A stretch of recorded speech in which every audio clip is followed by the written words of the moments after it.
"Oh, I can't wait for the store to open," someone in the crowd that gathered around the new restaurant in town said. "I heard their food is off the charts," another person said. "It's so exciting," another person said. Just as the doors opened, and Donald stepped outside and stepped behind some yellow ribbon that blocked the entrance to the building.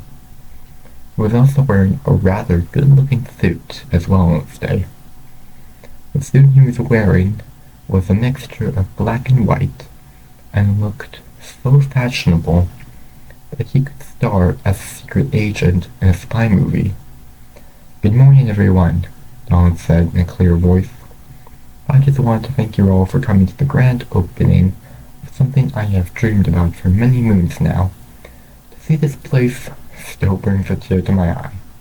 Now, without further ado, I welcome you to a store that won't make you bored, the First Resort," Donald said as he cut the ribbon that was blocking the entrance. Not even a second after he cut the ribbon, the crowd that was waiting so patiently had rushed into the store.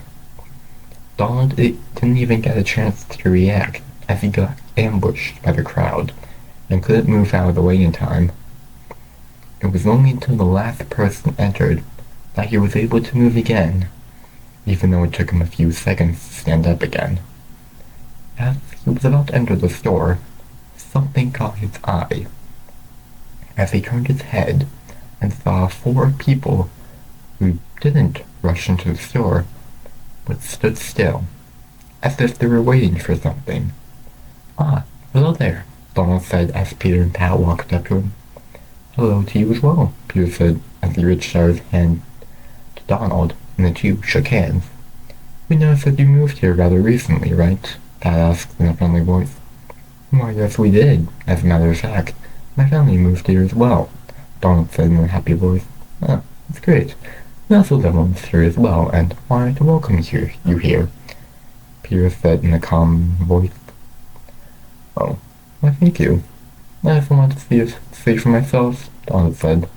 "Speaking of, would you be so kind to head inside and have a bite?"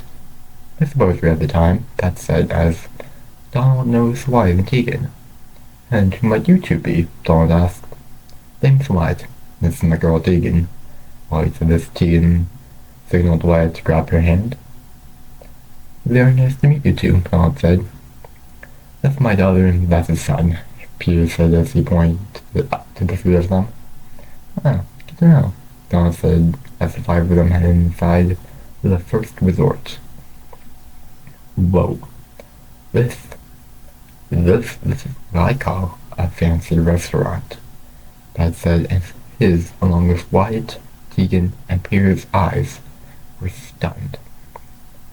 As they looked inside the restaurant, this place had an American theme and an Italian theme fused into one, with the floor being checkered tiles, while the walls resembled a brown and white color combined, and the ceiling above wasn't exactly a ceiling at all, but what looked to be a painting with buildings to the side, and the First Resort building was in the middle of the painting, looking so eye-catching that it would be the first thing you noticed when you walked in.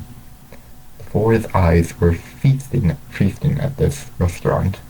It was nothing they had ever seen.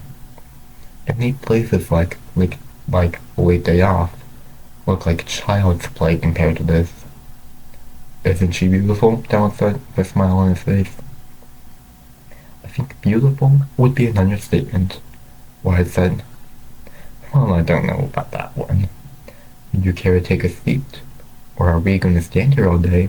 Donald said as he led them to a table in the back, as everyone else was full as heck. "To be honest, I wasn't expecting this place to be so popular right away," Donald said. "Get used to it. When a new business opens up here, it's packed on the first day," Bay responded. "I'm not that surprised. I heard that New Yorkers crowd stores right when they opened up, or something like that," Donald said. Yeah, that is true to some extent. Deacon said she blushed a little. Say, Donald, how did you get this place to look so stunning? Wyatt asked.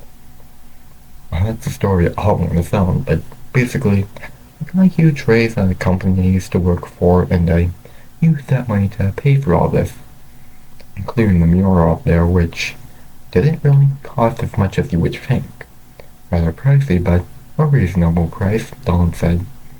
Just then, a teenager who looked to be 17 was walking down the aisle and saw White. Oh, hey there, White, the teen said in a cheerful voice. Oh, hey, Zach, White said as he and Zach did the handshake. Good to see you, man, White said. Good to see you, too. Have you tried the food here? Not yet, White said. It's so good. It might even be better than your other stores, Zach said as the look on Pat and Peter's face changed so quickly from a happy look to a terrified look, as if they had just seen a ghost. Was I not supposed to say that? Zach asked. Wait a second. What were your last names again? Donald asked as his tone changed from a calm tone to a serious tone. Marston and Greyback. Pat said as Donald looked at them with very, very angry eyes. And stay out! I would never, ever let the competition into my store and let them get away with it, Donald yelled as he threw the five out of the store and slammed the door. Well, that didn't go well, Peter said. And I thought you two were bad in competition got the better of you, Zach said. Sorry for the whole thing, though. And don't sweat about it. It was bound to happen, Pat said. In the meantime, what do we do now? Deacon asked.